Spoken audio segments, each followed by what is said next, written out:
Aujourd'hui, avec le pasteur Joseph Prince. Saluez au moins 2 ou 3 personnes autour de vous. Amen. Dites simplement quelque chose comme « Tu as l'air en forme aujourd'hui. Que s'est-il passé la semaine dernière ?»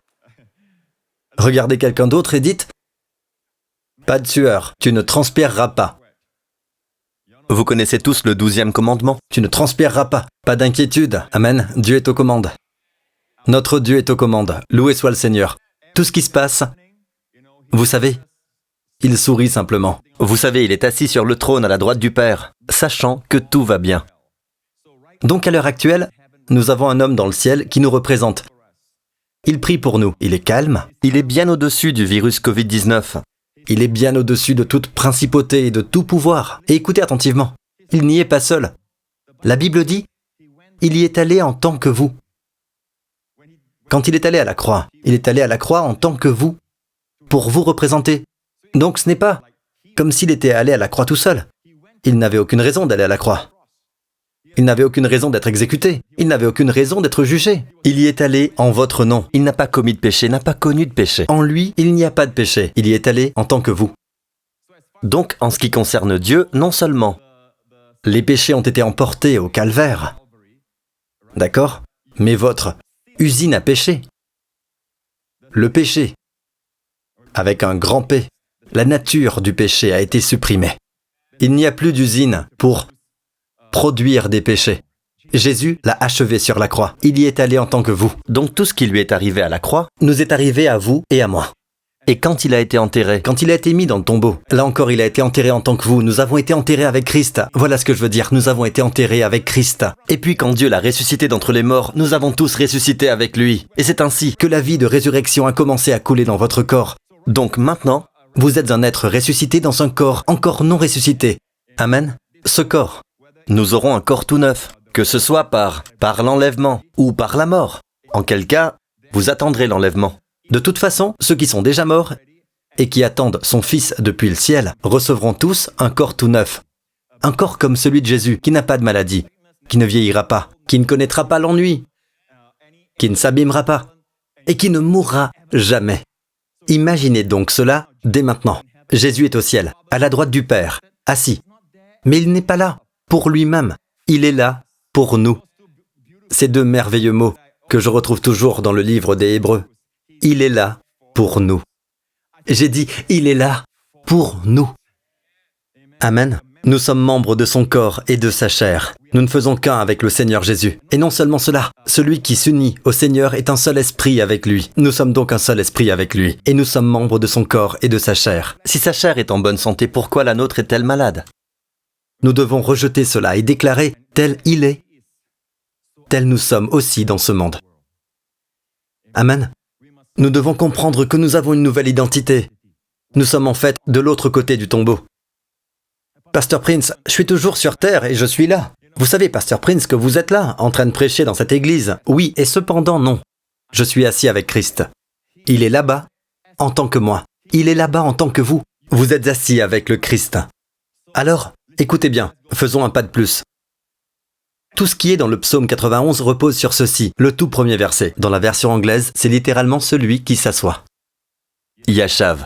Yashav signifie s'asseoir. La version Darby dit celui qui habite. D'autres versions disent celui qui demeure, celui qui se tient dans la demeure. Ou comme en anglais, celui qui s'assoit dans la demeure secrète du Très-Haut. Qu'est-ce que la demeure secrète du Très-Haut? C'est Christ. Dans l'Ancien Testament, c'est une demeure secrète, car elle ne s'est pas encore accomplie. Les conditions n'étaient pas encore réunies pour que Christ vienne. Amen. C'est donc une demeure secrète. Mais désormais, ce n'est plus une demeure secrète. Nous sommes tous assis avec Christ dans les lieux célestes. Donc, le premier verset du psaume 91. Celui qui habite dans la demeure secrète du Très-Haut logera. L'idée de rester toute la journée à l'ombre du Tout-Puissant. L'ombre, dans la pensée hébraïque, est toujours la protection, à l'ombre du Tout-Puissant. Vous m'écoutez? Donc toute la journée, quand vous sortez, je veux que vous voyiez ceci à propos de vous-même. Amen. Même si vos pieds marchent sur la terre, vous êtes assis avec Christ. Et vous devez avoir cette mentalité. La raison pour laquelle il est dit 6000 tombent à côté de toi. Et 10 000 à ta droite. Tu ne seras pas atteint. C'est parce que vous êtes loin. D'accord? Aux yeux de Dieu, personne ne voit la réalité comme Dieu le fait. Nous ne voyons que partiellement. Si je peux le voir, c'est réel. Alors vous ratez beaucoup de choses dans la vie. Des choses que vous ne pouvez pas voir. Cette Covid-19, vous ne pouvez la voir. Et ce n'est même pas du domaine spirituel, non, c'est du domaine physique. Mais vous ne le voyez pas. Alors tous ceux qui pensent, sans voir, je ne croirai pas. Atchou. D'accord? Il ne s'agit pas de déclarer au nom de Jésus. Et il y a une agitation à ce sujet. Je le déclare, 6000 tombent à côté de moi. Mais vous le déclarez par peur et non dans le repos. D'accord? Vous devez tous arrêter un moment. C'est bien de le mémoriser, oui. C'est bien de le revendiquer, oui. C'est bien de le prononcer, oui. Mais plus que toute autre chose, vous devez savoir, d'accord, que vous êtes là, dans une demeure secrète. Le désir des saints de l'Ancien Testament était d'être dans cette demeure. Mais c'est une demeure secrète. Alors comment la trouver? D'accord? Maintenant, nous sommes dans cette demeure.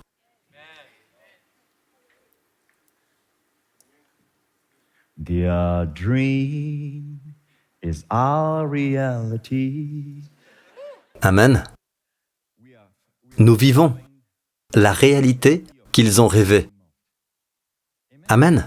Et Dieu dit qu'il fera cela pour provoquer la jalousie d'Israël, pour qu'Israël puisse voir leur Messie que nous acceptons comme notre Sauveur et Seigneur. Donc, à chaque fois, arrêtez-vous un instant, que ce soit dans votre lit, pendant votre bain, Pendant que vous vous préparez pour le travail, arrêtez-vous et dites « Hé, du calme. Vous n'essayez pas d'être là-bas, vous y êtes. vous êtes assis avec Christ. Que signifie s'asseoir? Si j'ai une chaise juste ici, qu'est-ce que je fais? Je m'assois, d'accord? Il n'y avait pas de siège. Dans le tabernacle de Moïse dans l'Ancien Testament, il y avait une table, mais aucun siège, parce que leur travail n'était jamais terminé. Ils étaient toujours en train de se promener, mais la Bible dit, après avoir accompli la purification de nos péchés, il s'est assis à la droite de la majesté divine, dans les lieux très hauts. Et réfléchissez, pourquoi s'est-il assis? Les gens disent, eh bien il s'est assis parce qu'il est le Fils de Dieu, c'est vrai, mais ce n'est pas la raison pour laquelle il s'est assis. Il s'est assis parce qu'il est Dieu dans la chair humaine. C'est vrai, Mais ce n'est pas la raison pour laquelle il s'est assis. Jésus aurait pu s'asseoir à tout moment. Mais Dieu ne permettra pas qu'il s'asseye sur ce siège, parce qu'il est Dieu. Ou parce qu'il est parfait.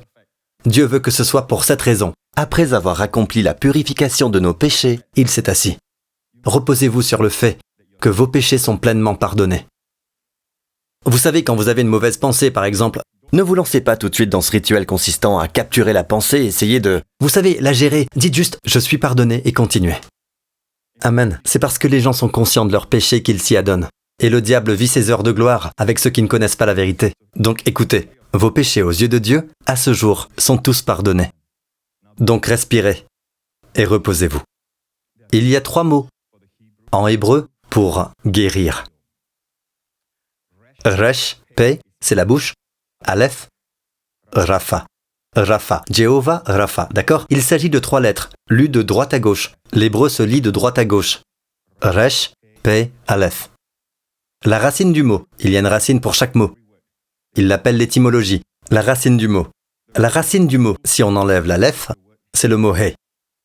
Et celui-ci est Rapha. Rapha, Nous l'avons vu plus tôt, c'est guérir. Ça veut dire guérir. Rapha, la racine du mot Rapha signifie se détendre. La base de la guérison est donc la détente. Donc, notre position est une position qui est... Enfin, le monde en rêve. en ce qui concerne notre relation avec Dieu, nous sommes maintenant assis avec Dieu car nos péchés ont tous été pardonnés. Et qu'en est-il des terreurs de la nuit? Bien, quand vous êtes assis dans la demeure secrète, la terreur est en dessous de vous. Elle ne s'approchera pas. Qu'en est-il de la peste qui rôde dans les ténèbres? Vous savez, il s'agit des maladies dont vous ignorez l'existence. En ce moment, votre corps est peut-être en train de développer une maladie. On vous dit qu'il faut effectuer toutes sortes de tests. Amen. De nos jours, il y a des examens préventifs pour des maladies qui pourraient survenir ou ne pas survenir. Mais ce sont des tests préventifs. Amen. On ne sait jamais ce qui va arriver. Mais la Bible dit qu'il ne faut pas avoir peur de la peste qui rôde dans les ténèbres. Même si elle se faufile dans les ténèbres. Dieu le sait. Psaume 91 dit « Tu ne redouteras pas la peste qui rôde dans les ténèbres ». D'ailleurs, cette Covid-19 est un virus qui rôde dans les ténèbres. Vous ne savez pas où, d'accord? Mais le Seigneur sait. Mes amis, la sécurité dans le Seigneur. D'accord? Oui, bien sûr. Lavez-vous les mains. Amen. Lavez votre visage. Pour le bien de tous, prenez un bain. Amen. Donc, nous pouvons faire tout cela. Nous remercions Dieu dans le naturel. Mais la sécurité est dans le Seigneur. Et ce n'est pas pour tous les chrétiens, ce n'est pas automatique pour tous les chrétiens. C'est pour le chrétien qui dit « Je trouve un refuge sous son plumage ». Ce n'est pas pour tous les chrétiens. Certains diront « Vous savez, je ne crois pas à cela ». Certains chrétiens diront « Vous ne pouvez en aucun cas revendiquer le psaume 91 ». Vous leur demandez « Pourquoi ?» Et ils disent « C'est pour les gens, vous savez, qui répondent à toutes les exigences ». Vous demandez « Quelles exigences ?» Ils disent « Ceux qui habitent dans la demeure secrète du Très-Haut ». Vous dites « Et qu'est-ce que c'est ?» Ils disent « On n'en sait rien ». Alors ne me parlez pas comme si nous n'étions pas qualifiés. Aujourd'hui, nous sommes assis avec le Christ. Mon ami, la demeure secrète est dans le langage de l'Ancien Testament. Aujourd'hui, nous sommes assis avec le Christ. Nous y sommes. Le jeune croyant y est. Le croyant qui n'a pas ou peu de connaissance de la Bible y est. Amen. Ce n'est pas une position fondée sur le mérite, que vous avez mérité grâce à de nombreuses prières, ou vous êtes une personne très sainte, alors vous obtenez cette demeure.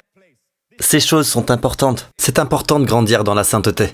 Mais la vraie sainteté est inconsciente. Moïse ne savait pas que la peau de son visage rayonnait. Ce n'est pas cette idée. Alors ne laissez personne venir vous dire « Es-tu sûr d'être qualifié ?» Amen, amen, dites-leur. Je ne sais pas pour vous, mais moi, oui. Ce n'est pas à cause de moi et de ce que j'ai fait. C'est à cause de Jésus et de ce qu'il a fait. Je suis assis avec Christ. Littéralement, celui qui yashave. En fait, le mot « s'assoit » apparaît dans le tout premier verset du psaume 91, en hébreu comme en anglais. Yashav est le premier mot. Chaque fois que le mot apparaît en premier dans la phrase hébraïque, c'est l'emphase de ce verset. Amen. Celui qui s'assied dans la demeure secrète du Très-Haut, Elion, logera à l'ombre du Tout-Puissant. Celui qui s'assied où? Dans la demeure secrète du Très-Haut. Maintenant, les noms de Dieu en hébreu sont beaux. Elion, Très-Haut. Elion est toujours utilisé en termes de nation du monde. Elion est un titre millénaire. Quand Jésus reviendra, il sera le Dieu Très-Haut. D'accord? Et la première fois qu'il apparaît, vous savez quelle histoire est-ce? Melchisédek a apporté du pain et du vin. Amen. Il apporta du pain et du vin à Abraham. Il dit, Abraham, sois béni par le Dieu Très-Haut. Et béni soit le Dieu Très-Haut. Donc tout d'abord, béni soit le Dieu Très-Haut, le maître du ciel et de la terre. Puis, béni soit Abraham. C'est un ministère, c'est un prêtre qui bénit Dieu et qui bénit l'homme. Mais remarquez le nom par lequel il a béni. Le Dieu Très-Haut. C'est la première fois que le Dieu Très-Haut apparaît dans la Bible.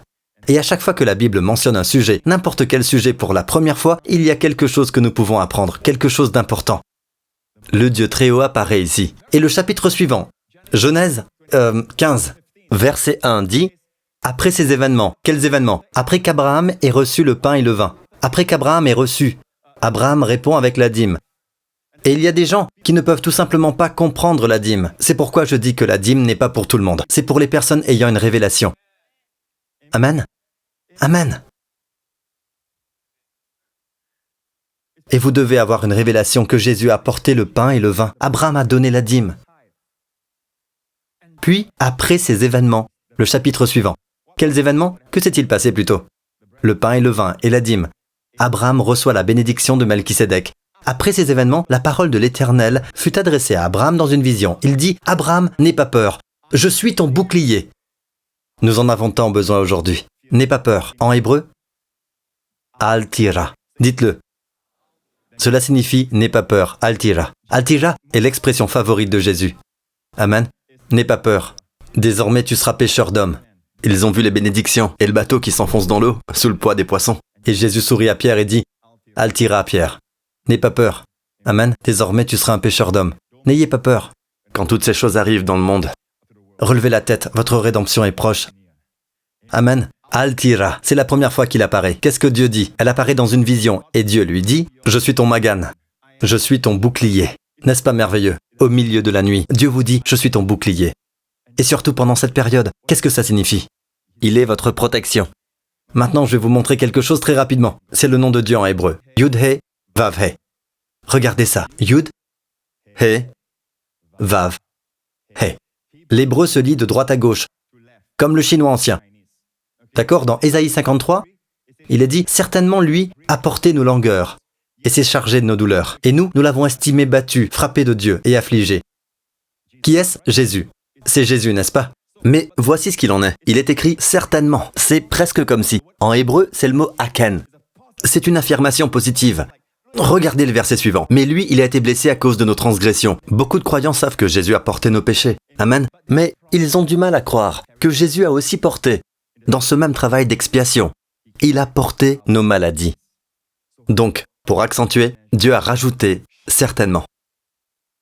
Certainement, lui a porté nos douleurs. Akan, une affirmation positive.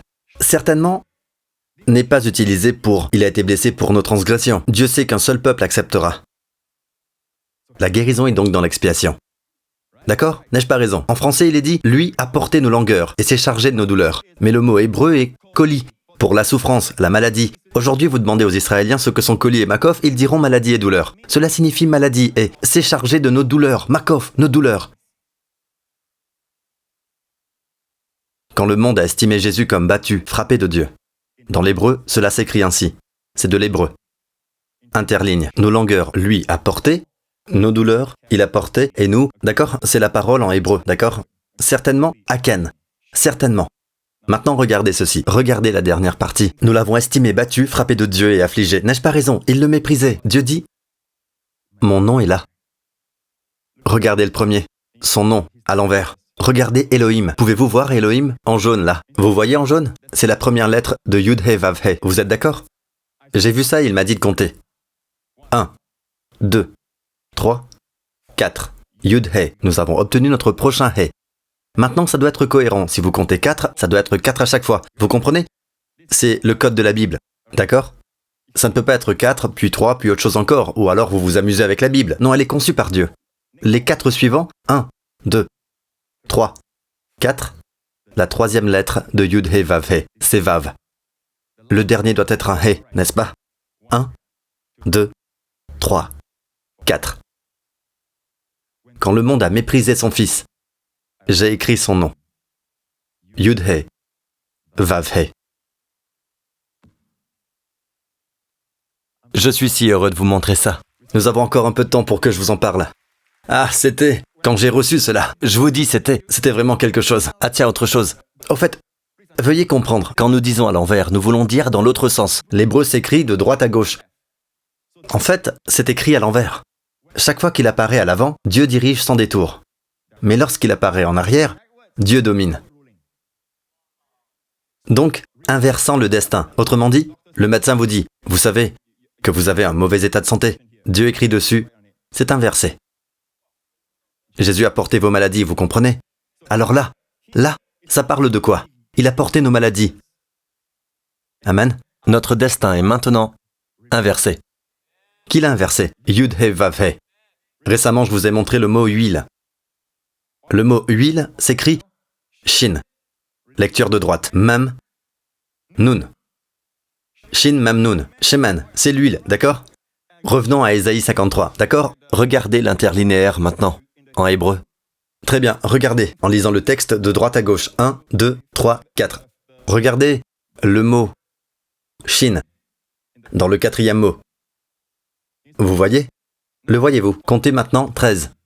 1, 2, 3, 4, 5, 6, 7, 8, 9, 10, 11, 12, 13. Même. C'est bien ça? Maintenant, nous cherchons Nun. Pour donner huile, c'est ça. 1, 2, 3, 4, 5, 6, 7, 8, 9, 10, 11, 12, 13. C'est un Nun. C'est Nun. D'accord? Ce que vous avez vu était le dernier Nun, le plus long. Lorsqu'il apparaît comme un suffixe, il est plus long.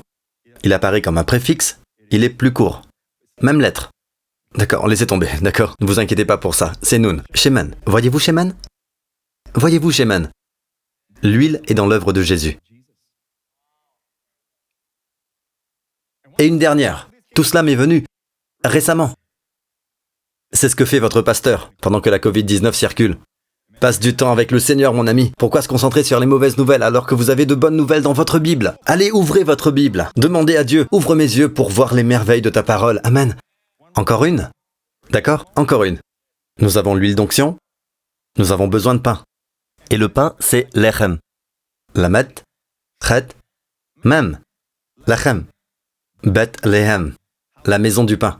Lechem, le pain, d'accord? Aujourd'hui, vous allez en Israël, vous dites, puis-je avoir un lechem? Quel lechem voulez-vous? Amen? Le lechem est le pain. D'accord? Regardez ceci. Le Seigneur m'a dit qu'il y a du lechem ici. Je ne l'aurais pas trouvé s'il ne me l'avait pas dit, d'accord?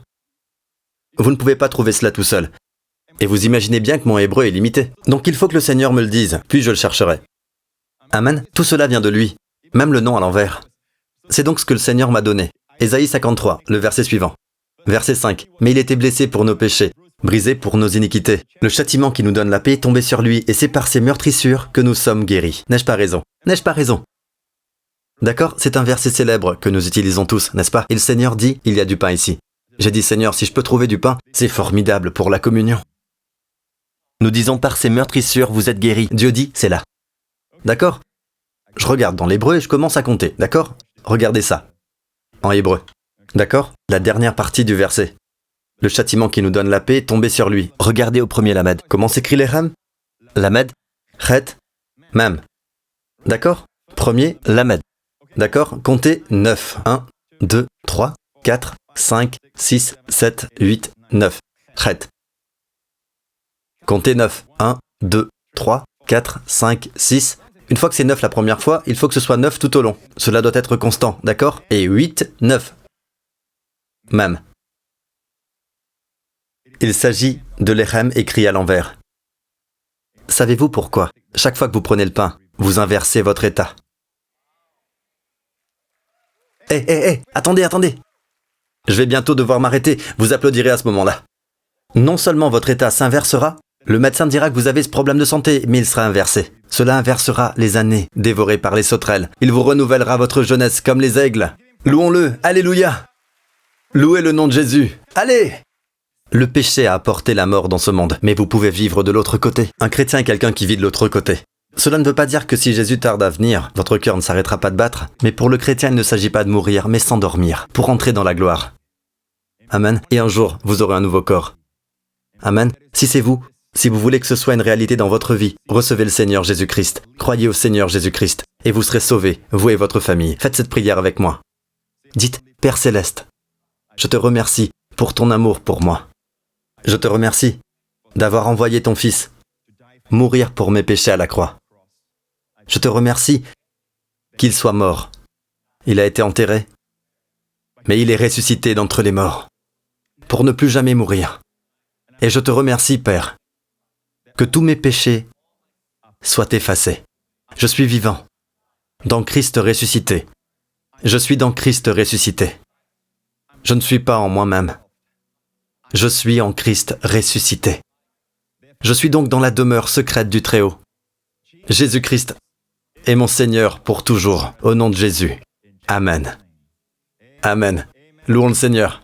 D'accord, peuple de Dieu, levez vos mains partout dans ce lieu. C'est la bénédiction d'Aaron, la bénédiction sacerdotale. Nous pouvons la saisir, car même si elle est destinée aux Juifs, nous pouvons la saisir, car pour toutes les promesses de Dieu, c'est un grand oui et amen en Christ. Pour cette semaine à venir, le Seigneur vous bénit avec les bénédictions du Père Abraham, les bénédictions de Deutéronome 28.